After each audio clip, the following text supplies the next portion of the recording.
Hello everyone, this is Shivam Jaiswal and I welcome you all to my YouTube channel Exam Ace.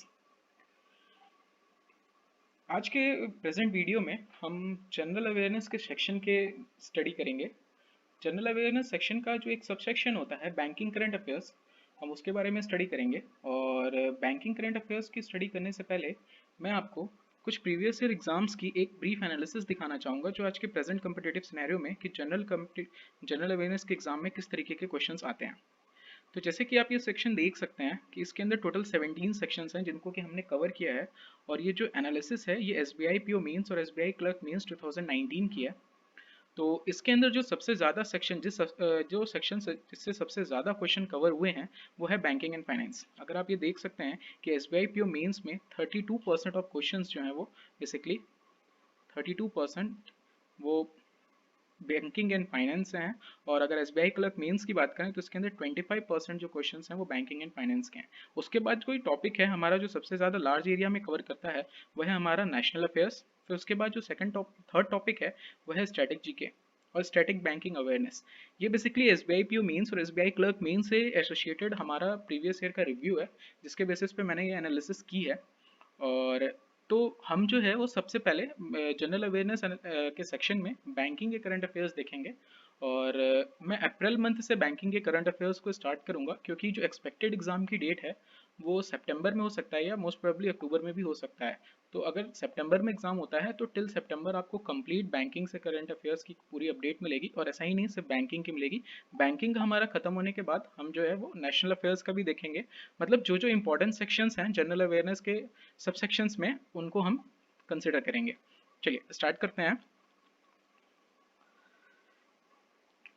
तो हमारी पहली news है RBI की। तो Reserve bank of India will raise how much amount by selling cash management bill or shorter duration sovereign debt instrument on Thursday as the government would be requiring money to meet immediate debt obligation amid coronavirus outbreaks. Those securities will mature in next 84 days on 1 अगस्त 2020। देखिए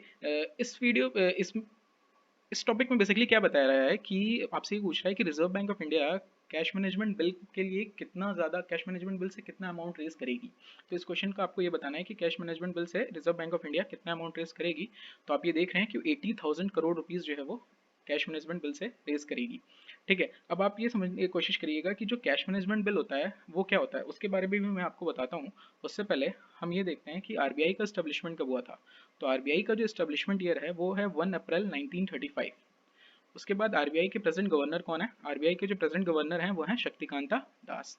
RBI के deputy governors की बात करें तो RBI के present में 3 deputy governors हैं, doctor MD Patra और श्री एमके जैन और श्री बीपी कानूनगो। अभी डॉक्टर वायरल वी आचार्य ने हाल ही में रेजिग्नेशन दिया हुआ है। हेडक्वार्टर की बात करें तो आरबीआई का जो हेडक्वार्टर है वो है मुंबई महाराष्ट्र में। ठीक है, तो इस क्वेश्चन में बेसिकली आपको क्या समय पूछना था, इस क्वेश्चन में आपसे बेसिकली ये पूछ रहा था कि आरबीआई जो है वो कितना फंड रेज करेगी। अब आपसे क्वेश्चन ये उठता है कि कैश मैनेजमेंट बिल आखिर क्या होता है, right?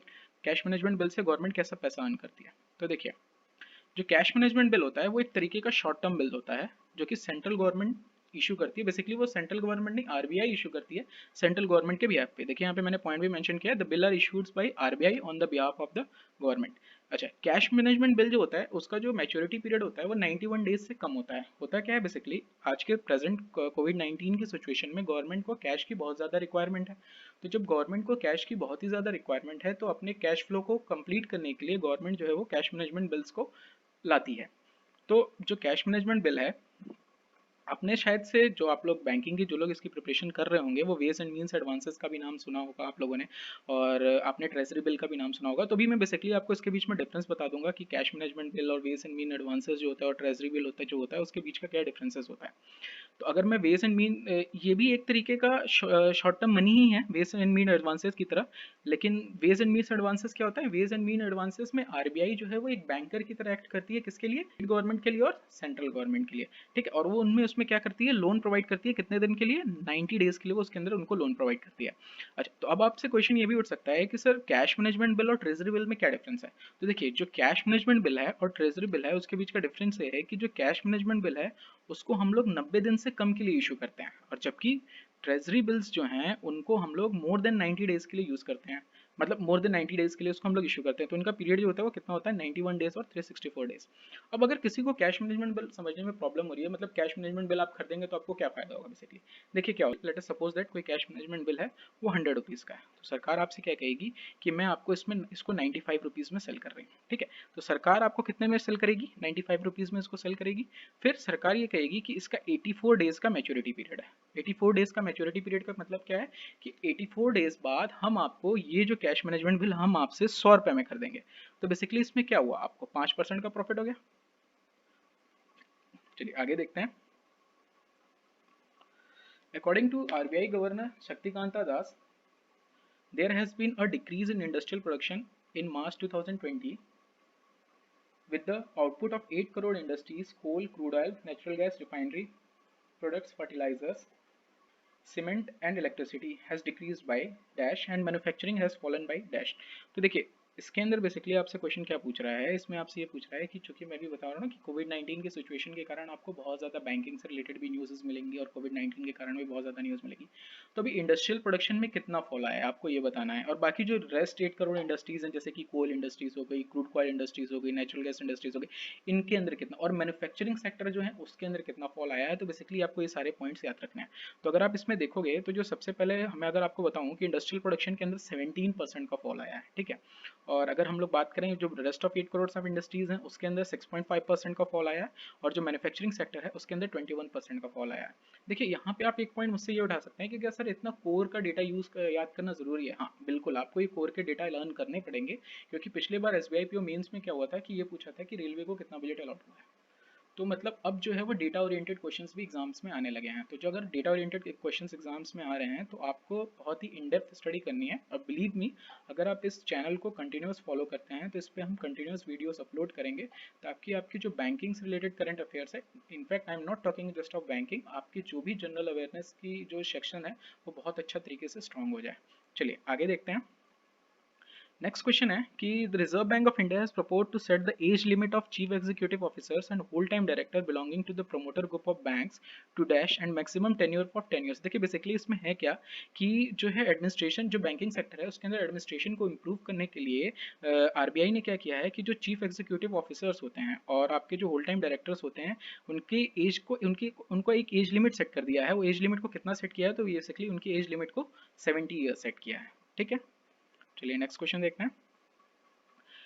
The Reserve Bank of India has increased the portfolio investment limit in corporate bonds to dash of outstanding stock for financial year 2020-21 from 9% to strengthen the segment of the corporate bonds. The limit has been increased under section this of the this।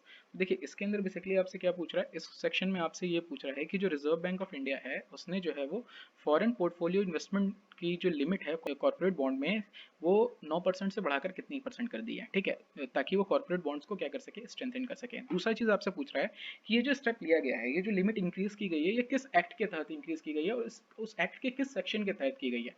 तो अगर हम देखें तो सबसे पहले आपको ये जानना होगा कि उसको 9% से बढ़ाकर कितना कर दिया गया है, 15% कर दिया गया है, ठीक है। दूसरा क्वेश्चन क्या है हमारा कि लिमिट जो है वो किस सेक्शन के अंतर्गत इंक्रीज की गई है, तो लिमिट जो है वो सेक्शन 10/4 एंड 11/1 के तहत इसको इंक्रीज किया गया है। और किस एक्ट के तहत, तो फॉरेन एक्सचेंज मैनेजमेंट एक्ट 1999। तो इतने पॉइंट्स आपको इस क्वेश्चन के लिए बहुत ही अच्छे से माइंड में क्लियर रखने हैं। बेसिकली आप वीडियो को एक दो बार रिवाइज करके देखिएगा, ये पॉइंट्स आपके माइंड में बहुत अच्छे से क्लियर हो जाएंगे। चलिए आगे बढ़ते हैं, नेक्स्ट क्वेश्चन देखते हैं। Dash has become one of the first non-bank companies to receive RBI nod for entering into co-branding arrangements for prepaid instrument that can be used in over 35 lakh stores and online gateways। तो इसमें से पहले ये पूछ रहा है कि कौन सी ऐसी नॉन बैंक कंपनीज है जिसको अभी हाल ही में आरबीआई का अप्रूवल मिला है कि वो को ब्रांडिंग प्रीपेड इंस्ट्रूमेंट के को ब्रांडिंग अरेंजमेंट्स में भाग ले सके। तो देखिए इसमें जो है वो है ट्रांसकॉप इंटरनेशनल लिमिटेड। ट्रांसकॉप इंटरनेशनल लिमिटेड जो है ये एक पहले तरीके की नॉन बैंक कंपनी है जिसको अभी हाल ही में आरबीआई का जो है वो अप्रूवल मिला है। तो हम रिलेटेड एक न्यूज़ और देखते हैं।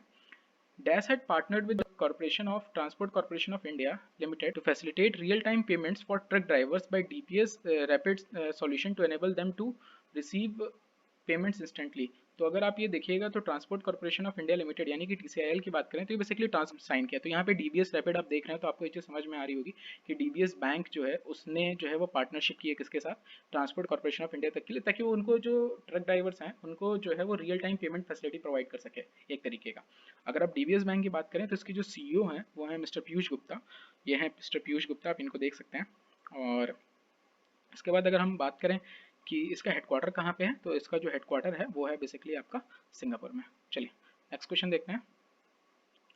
Reserve Bank of India has revised the norm for appointment and reappointment of managing director and chief executive officers of private sector and foreign bank. The proposal of reappointment should be submitted dash in advance form 4 months earlier. From 4 months earlier, proposal for appointment of new MD and CEO or CEO should consist of a panel of at least dash in the order of preference. Earlier देखिए इसमें basically आपसे क्या पूछ रहा है कि सब इससे पहले क्या था कि जो भी बैंक्स हैं उनको अपने MD और CEOs को क्या करना, तो रिक्रूट करने के लिए कुछ प्रपोजल देना पड़ता था RBI को। तो अब जो है RBI ने कहा है कि जो प्रपोजल इनिशियली पहले 4 महीने पहले देना पड़ता था, लेकिन अब वो जो है वो उसको 6 मंथ अर्लियर आपको RBI को सबमिट करना पड़ेगा। और जो प्रपोजल है अपॉइंटमेंट का नए एमडी और सीईओ के लिए वो कंसिस्ट करेगा पैनल ऑफ एटलीस्ट, अर्लियर उसमें 3 नाम थे, अब उसमें नाम बढ़ाकर कितने कर दिए गए हैं, अब उसके अंदर 2 नेम, मतलब एटलीस्ट आपको 2 नेम देने हैं in the order of preference, जो भी आपका ऑर्डर ऑफ प्रेफरेंस है।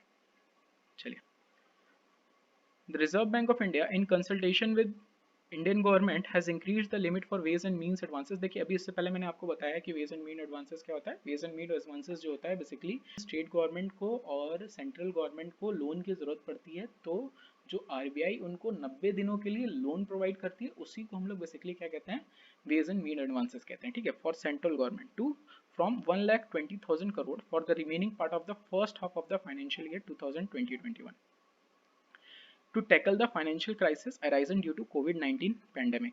तो आपको बताना है कि कितना बढ़ाकर कर दिया है। तो देखिए इसको बढ़ाकर कितना कर दिया है, 66% कर दिया है। कितने से कर दिया है, 2 लाख करोड़। ठीक है, मतलब पहले कितना था, 1,20,000 करोड़ था, लेकिन उसको बढ़ाकर 2 लाख करोड़ कर दिया। और कितना इंक्रीज कर दिया है, 66% जो है उसको इंक्रीज कर दिया है। चलिए नेक्स्ट न्यूज़ देखते हैं। नेक्स्ट न्यूज़ क्या है, the Reserve Bank of India has cancelled the license granted to Dash to conduct banking business, which include acceptance of deposits and repayment of deposit as defined in Section B of the Banking Regulation Act 1949। तो जो हमारे banking regulation act के section 5B में mentioned है उसके तहत RBI ने भी किसका लाइसेंस कैंसिल किया बैंकिंग बिजनेस को कंडक्ट करने के लिए। तो बेसिकली इसका जो सही आंसर है वो है Mapusa urban corporative bank. Mapusa urban corporative bank का रिजर्व बैंक ऑफ इंडिया ने क्या किया है, लाइसेंस जो उसको ग्रांट था वो उसको कैंसिल कर दिया है। चलिए आगे देखते हैं। नेक्स्ट न्यूज़ क्या है, the Reserve bank of India has cancelled the licence of 105-year-old dash to conduct banking business under. तो देखिए बेसिकली इसके पहले मैंने आपको बताया कि सेक्शन 5B हो, बी ऑप्शन तो आपको पता ही होगा कि सेक्शन 5B के तहत उन्होंने इसका एक और बैंक है जिसका भी लाइसेंस कैंसिल किया है, वो कौन है, तो वो है CKP कॉर्पोरेटिव बैंक। अब यहाँ पे CKP कॉर्पोरेटिव बैंक का हेडक्वार्टर कहाँ पे है, तो CKP कॉर्पोरेटिव बैंक का जो हेडक्वार्टर है वो है मुंबई महाराष्ट्र में। अच्छा, और ऑप्शन सेक्शन बी है, ये तो आपको पता ही है। फिर उसके बाद the Reserve bank of India extended loan of dash to dash for 90 day to swap US dollar. तो देखिए तो रिजर्व बैंक ऑफ इंडिया ने क्या किया है, लोन फैसिलिटी को एक्सटेंड किया है, कितना, 15,000 करोड़ रुपए। किसके लिए एक्सटेंड किया है, तो ये बेसिकली एक्सिम बैंक के लिए किया है, export import bank of India. एक export import bank of India से रिलेटेड न्यूज और भी है। क्या, export import bank of India has provided a line of credit of dash to the dash for drinking water supply schemes and other development project. तो यहाँ पे क्या होगा कि सबसे पहले जो export import bank of India है उसने कितना, $215.68 मिलियन का लाइन ऑफ क्रेडिट दिया है। किसको दिया है लाइन ऑफ क्रेडिट, $215.68 मिलियन का, मलावी गवर्नमेंट को। किसके लिए, ड्रिंकिंग वाटर सप्लाई स्कीम्स के लिए और अदर डेवलपमेंट प्रोजेक्ट्स के लिए। अब हम लोग देखते हैं एक्सिम बैंक के बारे में थोड़ा सा। एक्सिम बैंक की स्थापना कब हुई थी, एक्सिम बैंक की स्थापना जो हुई थी वो 1 जनवरी 1982 को हुई थी। ठीक है, एक्सिम बैंक के CEO कौन है, बेसिकली ये हैं डेविड अस्कीना, और यही जो है एक्सिम बैंक के CEO हैं।